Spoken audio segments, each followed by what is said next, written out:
मंच और सभागार में विराजित सभी लोगों को मेरा यथायोग्य अभिवादन। छोटी उंगली वाला व्यक्ति फटाफट बात करेगा। कागज आपके सामने है, आप देखेंगे और यहाँ पर आप बिल्कुल शांति से देखेंगे। ये जो पहली जगह पर डॉट मार्कर जो मैंने आप पर यहाँ पर बीच में मणिबंध के पास में स्थान बताया है, ये आपका आध्यात्मिक स्थान है, ये आत्मा स्थान है, इसको आत्मा स्थान बोलते हैं। ये जिसका जितना उन्नत होता है उसकी यात्रा बहुत लंबी अच्छी हुई चली आई है, आध्यात्मिक उन्नति के लिए वो आगे बढ़ेगा, ये बात समझ लीजिए। गुरुदेव ने बात की थी अभी यहाँ पर कि धर्म की बात की थी गुरुदेव ने। ये जो दूसरा डॉट मार्क के ऊपर से लेकर हृदय रेखा से नीचे आते हुए, जिसको हम आयु रेखा कहते हैं, उससे आते हुए जो 2 नंबर लिखा है, वो 2 नंबर जो स्थान है वो धर्म स्थान है, जिसको अंग्रेजी वाले विदेशी लोग 2 भाग में तोड़ते हैं, ऊपरी मंगल और चंद्र। ये 2 मिलकर भारतीय ज्योतिष का धर्म स्थान बनता है।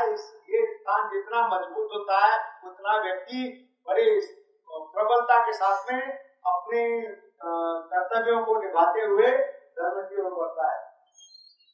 नंबर 3, जो तर्जनी उंगली के नीचे पितृ स्थान पर पड़ी हुई आड़ी रेखा है, जो आड़ी रेखा जो पड़ी है, जो चंद्राकार बताई गई है, उसको आप देखिए, वो है दीक्षा रेखा।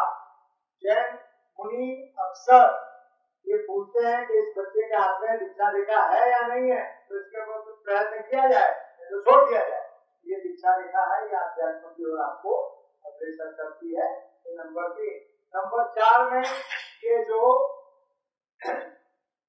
मस्तक रेखा, जिसको मातृ रेखा कहते हैं, मातृ रेखा और हृदय रेखा के बीच में पड़ी हुई जो रेखा है, ये आध्यात्म रेखा है, इसको आध्यात्म रेखा कहते हैं। इसको सुपर्ण जोन में पड़ी हुई रेखा है, ये आध्यात्म रेखा है। जिसके हाथ में होती है उसको आध्यात्म की ओर उसका रुझान रहता है।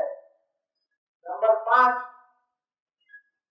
5 में ये जो जहाँ पर आंख कहते हैं, ये वाला भाग अगर नीचे की ओर धस जाता है तो ये भी धसा हुआ भाग आपको आध्यात्म की ओर ले जाता है।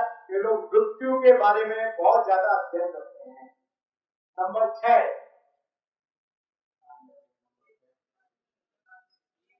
यहाँ ये पितृ रेखा, ये पितृ रेखा है। अब जिसके बाएं हाथ में लेफ्ट हाथ में कौन सी रेखा कैसी प्रबल है, वो किस लोक से यात्रा करके आया है और किस लोक में जाने वाला है, इसका हमारे भारतीय हस्तरेखा शास्त्र के अंदर इसका उल्लेख किया गया है। यदि ये रेखा जिसकी बहुत 6 नंबर वाली रेखा प्रबल है, तो वो व्यक्ति पितृलोक से आया है बाएं हाथ में, बाएं हाथ में दाएं में नहीं, बराबर।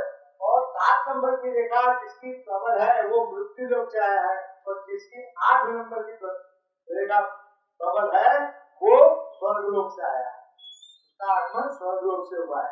और बस इसी तरह अगर दाहिने हाथ में कौन सी रेखा आपकी प्रबल है, तो उस रेखा के अनुसार आप किस लोक की ओर प्रयाण करेंगे, इसका अपने शास्त्र के अंदर उल्लेख किया गया है। मैं आपको ये जो बात बताता हूँ, शास्त्र में मैं गया नहीं, मैंने अभी यात्रा नहीं की है, यात्रा करूंगा फिर यात्रा करने के बाद बराबर, लेकिन लिखा है वो मान लेते हैं। 5, 6, 7, 8 हो गया। 9 नंबर, जिस व्यक्ति के हाथ की उंगलियां नुकीली होती हैं, नुकीली व्यक्ति जिसकी हाथ की उंगलियां नुकीली है, उसमें एक अंतःस्फूर्णा विशेष रूप से होती है। अंतःस्फूर्णा की रेखा ढूंढोगे मिलेगी नहीं, और जिसके हाथ में मिलेगी उसमें अंतःस्फूर्णा नहीं होगी सर, बराबर है। ये नुकीली अंगुलियां जिसकी हैं उसको अंतःस्फूर्णा रहती है, और उसमें भी खास करके इसको ईयर फिंगर कहते हैं, ये छोटी वाली को। ये जिसकी नुकीली उंगली होती है वो उसमें एक इंट्यूशन पावर बहुत अच्छा होता है। बहनों की उंगलियां जब ज्यादा नुकीली होंगी तब नुकीली मानी जाएगी। नंबर 10 में आती है गांठदार उंगलियां। जिनकी उंगलियां की गांठें जॉइंट जिसके डेवलप होते हैं, वो इंसान आध्यात्म की तरफ रुझान रखता है, उसका भौतिकवाद की तरफ रुझान कम रहता है। इसमें 2 गांठें तो आपको नजर आती हैं, तीसरी गांठ नजर नहीं आती। तीसरी गांठ कहां से देखी जाती है मैं आपको बताता हूँ। आप अपनी मुट्ठी बंद करोगे तो आपको ये तीसरी गांठ नजर आएगी। ये जिसका भाग, ये भाग जिसका जो होता है, एक मिनट, ये भाग जिसका बिल्कुल समतल होता है, उसके पास में अच्छा धन होता है। जिसके गड्ढे ज्यादा टेढ़े होते हैं उसका धन कम होता है।